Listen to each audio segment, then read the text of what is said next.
Hey guys, what's up? This is Samsung Galaxy A7 2016 edition, which comes from 4G LTE 64-bit octa-core processor and 13 megapixel and 5 megapixel front camera with 16 GB internal. So let's unboxing it. It's come with this mobile, user manual.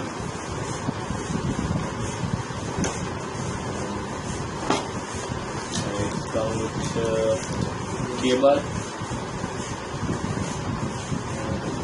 so it's very hard to remove it.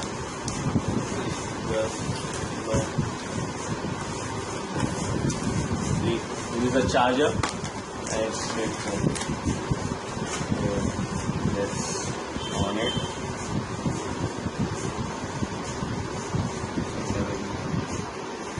It's quite metal body around it, and it's glassy shape from back.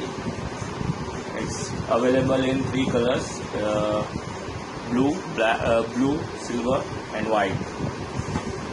It also comes with finger scanner, which is very extraordinary features in it. Let's see. Its glass is very rich.